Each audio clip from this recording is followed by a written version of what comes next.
Please support this channel by subscribing. Your support means everything to us and helps us keep creating stories like this.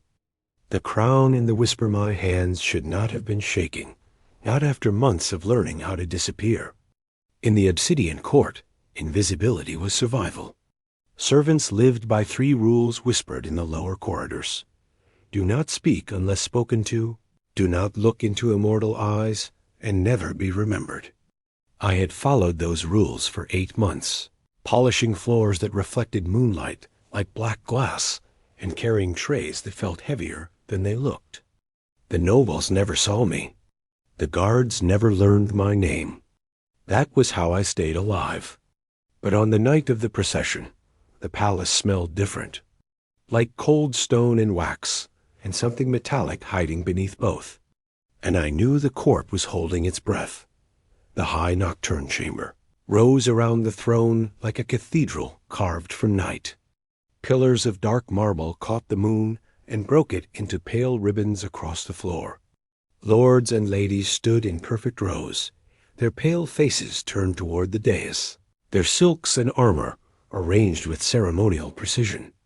At the center stood the vampire king, still as a statue, ancient and terrible in his quiet.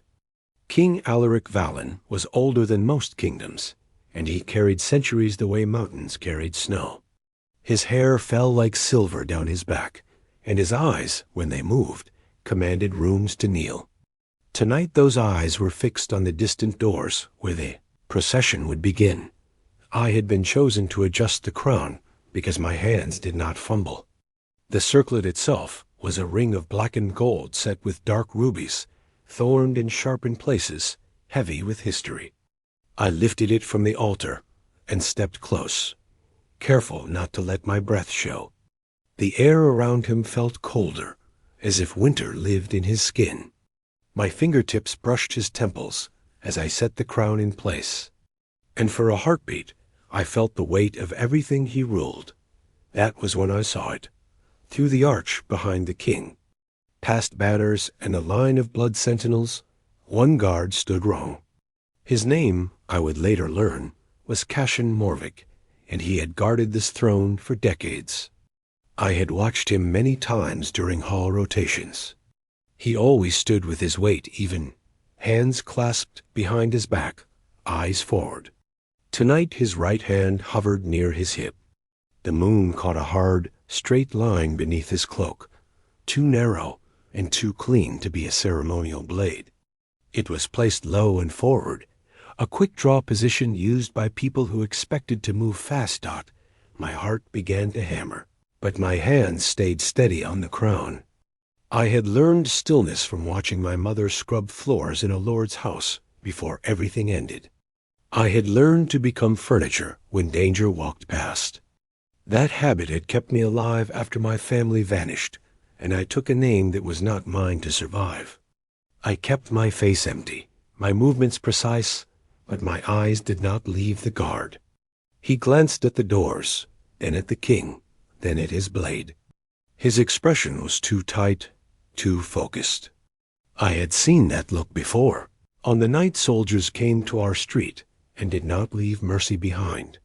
I leaned in as if to adjust the crown one last time. My lips barely moved.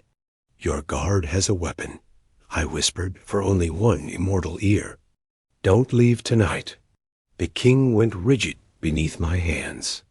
It was subtle, but the temperature in the chamber seemed to drop. His eyes shifted, not toward me, but toward the guard. For 3 heartbeats, nothing else moved. Then his jaw tightened, and danger filled the space between us. What did you say? He asked softly. I did not repeat myself. I stepped back, smoothing my black uniform, and reached for the ceremonial sash, letting the motion hide my mouth. Cashin Morvick, I murmured. Hip blade. Quick draw. He keeps checking the doors. Wrong posture for a sanctioned guard. For the first time, the king's gaze settled fully on me, and it felt like standing before an avalanche. The chamber did not seem to breathe. Then his voice cut through the silence like glass. Captain Thorne. A broader sentinel emerged from shadow, hand already on his sword. "Cancel the procession," the king said, never taking his eyes from the far arch. "I will receive the court here. No one leaves this chamber." Murmurs rippled through the nobles. I saw Cashin's hand drift closer to his cloak. The king turned at last, and his gaze found me. "You," he said quietly. "Eastern study, 3rd floor. Wait there. Speak to no one." I bowed and walked away on legs that barely remembered how to move. The court parted as if I were air. Behind me, steel rang once, and someone shouted. I did not look back. I only knew that I had spoken in a court that demanded silence, and that whatever waited for me in the Eastern study would decide whether truth was rewarded here, or punished like everything else. Asterisk. The room where truth is weighed. The Eastern study was a place servants entered only with permission, and never without supervision, and even then only to dust what could be reached, and never to touch what could not. Its door was carved with symbols older than the palace itself, and when it closed behind me, the sound felt final, like a lid settling onto a coffin. The room smelled of old parchment, ink, and something faintly bitter that reminded me of dried blood. Narrow windows looked out over moonlit gardens, and shelves climbed the walls, filled with ledgers bound in dark leather that might not have come from animals.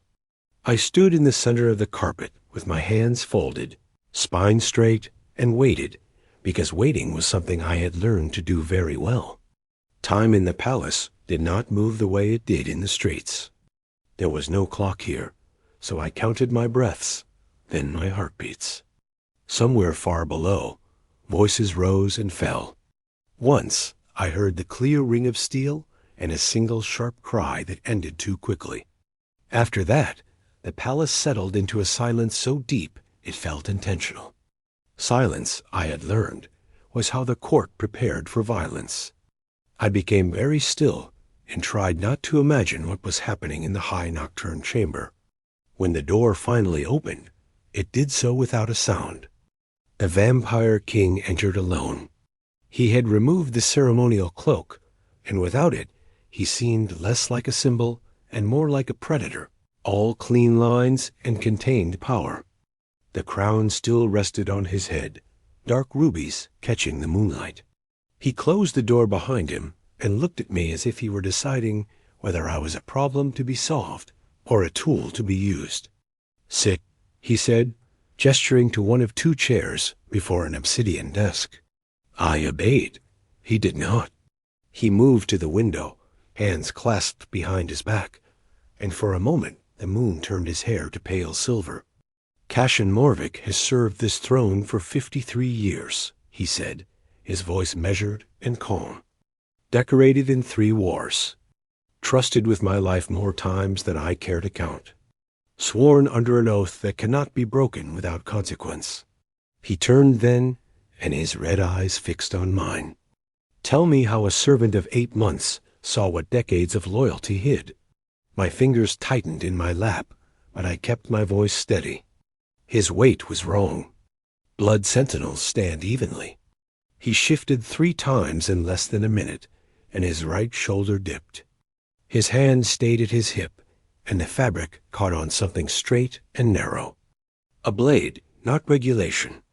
And he watched the doors like he was waiting for them to open, not for you to walk through them. The king listened without moving. When I finished, he took a step closer, then another, stopping at a distance that felt carefully chosen. "Where did you learn to read such things?" "My mother taught me to watch people," I said, choosing a truth that did not cut too deep. "And I polished weapons in the armory before I was moved to floors."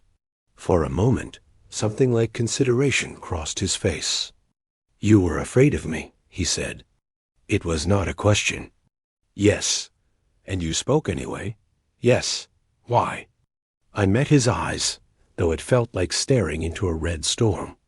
"Because watching you die would have been worse than whatever happens to people who speak." That earned me a pause. Then he nodded once. The blade was consecrated steel. It could pierce royal wards. Cashin was not alone. 3 other sentinels were placed along the route. They intended to strike when I passed through the eastern gate, where the protections thinned during ceremony. He looked older for a heartbeat, as if centuries pressed on him all at once. They have been detained. The truth is being taken from them. My chest tightened. How many? Enough to matter, he said. Enough that your warning saved more than my life. He moved to the desk and placed his hands on it, then straightened. You will remain in the palace under watch. Your quarters will be moved to the 3rd floor among my personal staff. You will attend private councils. You will observe, and you will report what others miss. I'm only a maid, I said before I could stop myself. You are what I need, he replied, not unkindly but without warmth. Do not mistake this for mercy. You are useful. Pray that remains true. He called the guards, and as they led me away, I understood that I had traded invisibility for something far more dangerous. Attention. In the umbral court, attention was a blade with no handle, and now it was pointed directly at me. The weight of being seen, they moved me before dawn quietly, as if the palace itself did not want to announce the change. My new room was on the 3rd floor, closer to the king's private halls than any servant had a right to be. It had a real bed that did not sag in the middle, a narrow balcony that looked over the inner gardens, and 2 guards who did not pretend I was invisible. I did not sleep much. Every footstep in the corridor sounded like a decision being made about my future, and I kept waiting for the knock that would mean the king had changed his mind. It did not come. Instead, 3 hours before sunrise, a messenger arrived. His Majesty requires your presence, he said in a voice carefully emptied of emotion. Bring nothing. They took me down, not up, through corridors that grew older the deeper we went. The air changed, cooler and heavier, and the walls began to show their age in layers of stone that had seen more dynasties than I could name. We reached the judgment hall, a circular chamber carved into the bedrock beneath the throne room.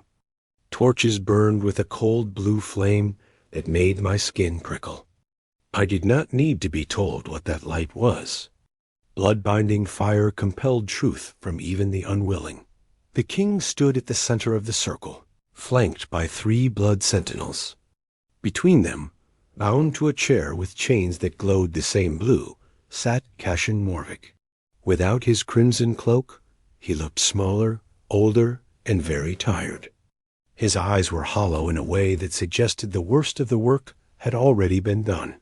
Stand there, the king said to me, indicating a place near the wall, just outside the ring of binding fire. Listen, do not speak unless I ask you a direct question. I did as I was told. Continue, the king said, and the word seemed to pull itself from Cashin's mouth. He named houses I had heard of, and houses I had not, old families that owned pieces of the court. 12 sentinels across 3 shifts. 3 points of attack. The blade was the signal. When the king passed through the eastern gate, Cashin was to draw it, and the others would move as he spoke. I felt something cold settle in my stomach. This was not the work of one desperate man. This was a rot that had grown in the dark for a long time. When it was done, the king dismissed him with a gesture, and the sentinels took Cashin away. The blue flames dimmed. The hall felt suddenly larger and emptier. The king turned to me. You noticed what centuries of experience missed, he said. Why? Because I had to, I replied, before fear could stop me. People like me only survive by watching. He studied me for a long moment, then nodded. You will continue to watch. That became my life. I stood at the edges of rooms where decisions were made and listened to voices that had never been meant for me. I learned the rhythms of the court, the way alliances shifted like shadows, the way fear hid behind courtesy. Some nobles noticed me now, and not all of them were pleased. A few were kind, most were cautious, and some were openly cold. A maid who had spoken to the king was an uncomfortable reminder that the world did not always stay in its boxes. The king noticed me too. Not in the way nobles noticed servants, but in the way one might notice a new piece on a game board. He asked for my observations. He listened. He did not praise, but he did not dismiss me either. Once, when a council grew heated and a lord's temper ran too hot, the king ended the argument with a single look, and afterward he said to me quietly, "You saw that coming." It was not quite a compliment, but it was close. The more time I spent near him, the more I saw what others did not. He was cold, yes, and feared, but he carried the court like a weight that never left his shoulders. He noticed when servants were afraid. He noticed when guards were tired. Once, when a young page dropped a tray and froze, waiting for punishment, the king only said, "Clean it and try again." And the boy nearly cried from relief that not everyone approved. Whispers followed me through corridors. Some called me lucky. Some called me dangerous. One afternoon, a noblewoman stopped me near the gardens and smiled without warmth. "Be careful," she said. "Eyes that see too much tend to close." That night, as I walked back to my room under guard, I realized something had changed. I was no longer invisible. And in the Umbriel court, being seen was either the beginning of protection or the beginning of the end. The price of kindness, the first attempt on my life, came disguised as an accident. It was a quiet afternoon, the kind the court used to pretend it was peaceful, and I was carrying a stack of ledgers from the upper library to the council antechamber. The corridor overlooked the inner gardens, and sunlight filtered through high windows in pale, dusty beams. Halfway across the marble floor, the stone beneath my foot shifted. For one impossible heartbeat, the world tilted. Then the railing gave way. Someone caught me. Strong hands pulled me back from empty air, and I stumbled into a chest that did not move at all. The vampire king's arms were like iron around my shoulders, and for a moment I could not breathe, not because he was holding me too tightly, but because my mind was struggling to understand what had just happened. He had not been there a second ago. Then he was the broken section of railing, clattered into the garden far below. The corridor went silent. Guards rushed in, nobles froze, and the king did not release me until he was sure I was steady. When he did, his face was not angry. It was something colder. "Clear this level," he said. "Now." They did. And when we were alone, he looked at the shattered stone and then at me. That was not chance. "No," I said, my hands still shaking. The stone was cut from beneath. His jaw tightened. "You are no longer only an observer," he said. "You are a target." The investigation that followed was quiet and thorough. A servant was questioned, then another. A guard disappeared from his post and did not return. By nightfall, the court was pretending nothing had happened, which meant everything had. The king doubled my protection. I did not argue, but part of me hated it. Being watched all the time felt too much like the past. That evening, I found him in the small winter gallery, standing alone before a window that looked out over the city lights. I had not been summoned. I went anyway. "You saved me," I said. He did not turn. I was nearby. "That is not the same thing." He was silent for a moment, then said, "The court will test anything it does not understand. You are new. You do not fit. That makes you dangerous to them. And to you?" I asked before I could stop myself. He turned then, and for the first time his expression was not entirely closed. "To me, you are. Inconvenient." It was almost a smile. Almost. Days passed, and the distance between us changed in small, careful ways. I brought him reports. He asked questions. Once, when a young maid was dismissed unfairly by a cruel overseer, I mentioned it in passing. The next day, the overseer was gone, and the maid was returned to her post with an apology no one could have forced from him. The court noticed. So did I. The second warning came from someone unexpected. A kitchen boy slipped a folded note into my hand and ran before I could stop him. It contained only 3 words: "Do not trust Dusk." That night, one of the noble houses, House Duskwell, accused me openly in council of overstepping my place.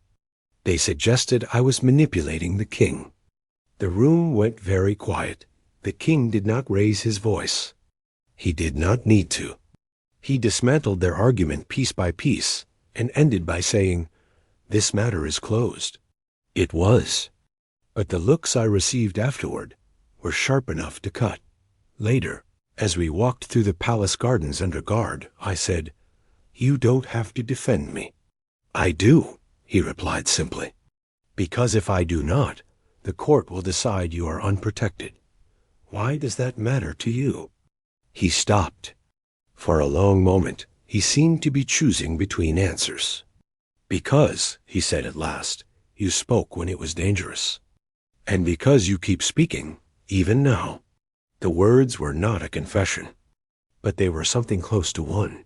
That night, alone in my room, I realized the truth. The court was no longer just watching me. It was waiting for me to fall. And the vampire king, whether he wished it or not, had begun to stand in the way. The choice that cannot be unmade, the court did not move quickly. But when it did move, it moved with purpose. After the attempt on my life, the air in the palace changed. Conversations stopped when I entered. Smiles were offered too carefully. Even the guards seemed more alert, as if they were waiting for something that had not yet been named. The king noticed it too. He began to limit his public appearances, and when he did walk the halls, his presence felt like a warning carved into the air god. It was in this tense quiet that the real trap was set. The invitation arrived, wrapped in courtesy and sealed with 3 noble crests. A private evening council in the Eastern Archive, called to discuss ancient ward failures and border concerns. My name was not on it, but the king asked me to attend anyway. "You see patterns," he said. "I want your eyes in that room." The Eastern Archive was older than the palace's current walls, a vast circular chamber lined with high shelves and narrow balconies. Wards glowed faintly in the stone, old magic humming like a sleeping beast. The nobles arrived one by one, polite and controlled. Among them were 2 members of House Duskwell and a quiet lord from House Moraine. They spoke of repairs and treaties, of costs and timelines, and everything sounded reasonable. Too reasonable. I felt it before I could explain it. The air was wrong. The wards were still there, but thin, like stretched cloth. And then I noticed the servants. They were not the usual ones. Their posture was wrong, their eyes too focused. My chest tightened. I leaned toward the king and spoke softly. "This room has been prepared." He did not look at me, but his hand shifted slightly on the arm of his chair. "In what way?" "The wards are weakened. Not broken. Just enough to let something through." He nodded once. The discussion continued. Then one of the servants dropped a tray, and the sound was the signal. The world exploded into motion.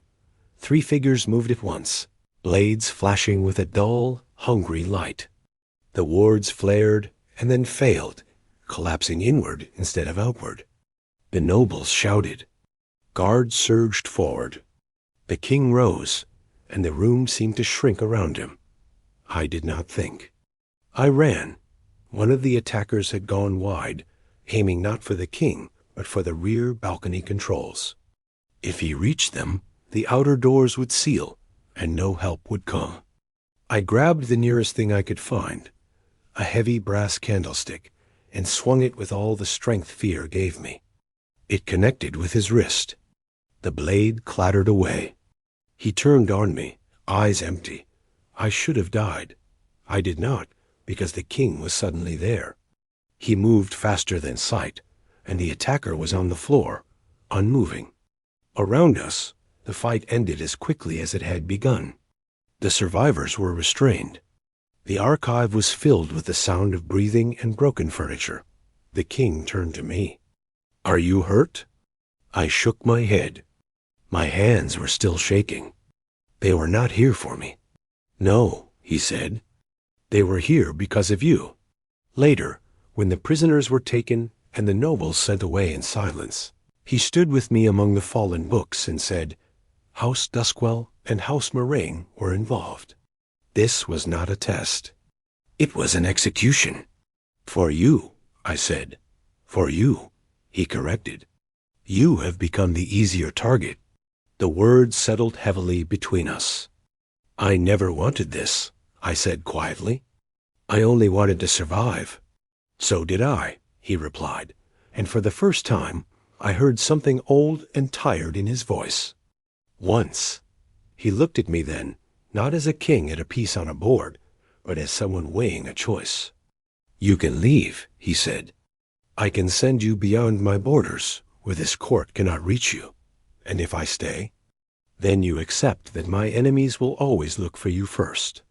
I thought of running, of quiet streets and small rooms and being invisible again.